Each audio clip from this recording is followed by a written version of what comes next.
Welcome to Mindsprout. This is the first part of our series exploring Spenser's Faerie Queene, and today we're diving right into Book 1. This isn't just an adventure story, it's an epic poem that was designed to literally shape the virtues of an entire nation. The author himself, Edmund Spenser, basically told us his game plan from the get-go. He believed that the best way to teach, to really get into someone's head and build their character, wasn't by just giving them a list of rules. Nope.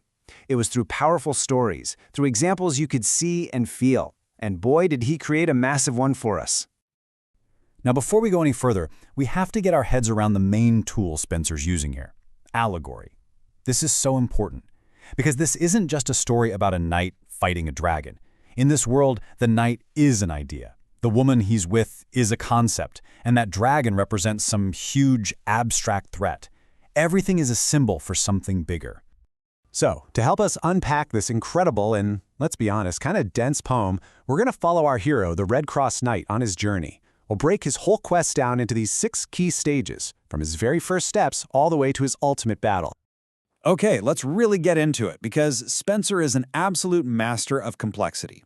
You have to understand, he's not just telling one simple adventure story. He's actually juggling 4 different layers of meaning, all at the same time. It's incredible. This right here, this is basically our decoder ring for the whole poem.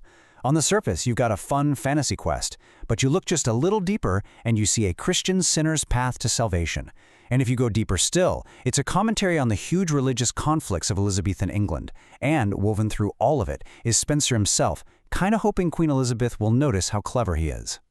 So, how does this whole complex thing actually work in the story? Well, right as it opens, we meet our hero, the Redcrosse Knight.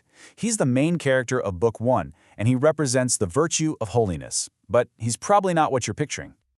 And this is just brilliant. Spenser lays it out right away. The knight looks the part, he's in this mighty armor, but one of the very first lines of the poem lets us in on the secret. He has literally never used these weapons before. He's a total rookie, just a young guy who's eager to prove himself on a quest from the Faerie Queene. He's all potential, zero experience. And that inexperience makes him super vulnerable. It leads him right into his first huge mistake. He and his companion, a beautiful lady named Una, get lost in a dark wood. And it's here that he gets separated from her, which is a disaster, because you have to know, Una represents truth itself. So now he's all alone, wandering, and he stumbles right into the den of this grotesque monster called Error. I mean, just look at this description. She's a symbol for heresy and all kinds of false religious ideas. Her hatred of light is a hatred of truth, and that vomit full of books and papers, that's a direct shot at what Spenser thought were corrupt religious pamphlets. It's a disgusting, messy fight that's meant to show us just how ugly falsehood really is. Okay, so he survives Error, but then he's targeted by a much sneakier enemy, the sorcerer Archimago.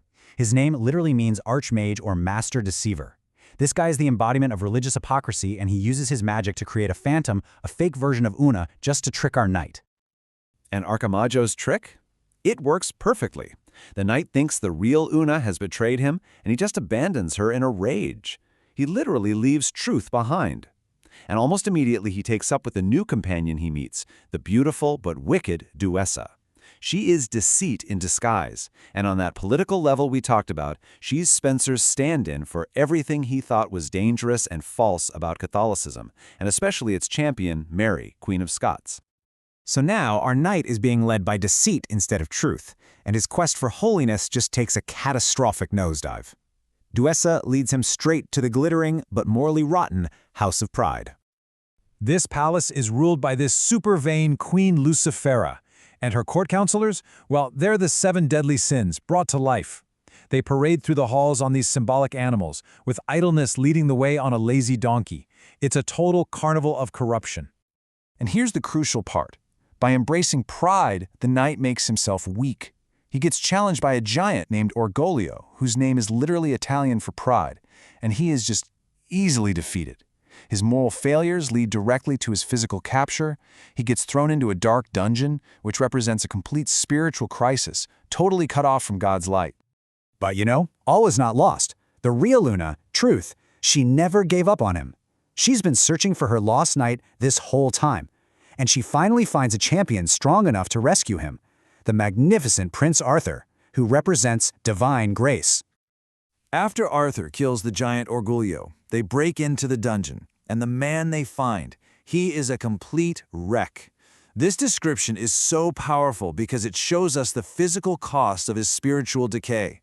He's been starved of truth and grace, and it has just wasted him away to almost nothing. To really complete the rescue, Arthur grabs Duessa and literally rips off her magical disguise. And underneath all that beauty is this hideous, monstrous form. Spenser is not being subtle here, folks. This is the true ugliness of deceit and falsehood finally exposed for everyone to see. Being physically free isn't enough, though. His soul is broken. So Una takes him to the House of Holiness for some spiritual rehab. He gets cared for by characters named Faith, Hope, and Charity. But this is not a gentle recovery. He has to go through painful penance and remorse to truly be cleansed of his sins. And at the absolute peak of his recovery, after he's been purged of all his pride and his error, a holy man reveals his true identity and destiny. He learns he wasn't born a fairy at all, but was a human child who was stolen. His real name is George, and he is destined to become Saint George, the patron saint of England. All of a sudden, his personal quest is tied to the destiny of an entire nation. So he's been reborn, he's been redeemed, and his true purpose has been revealed.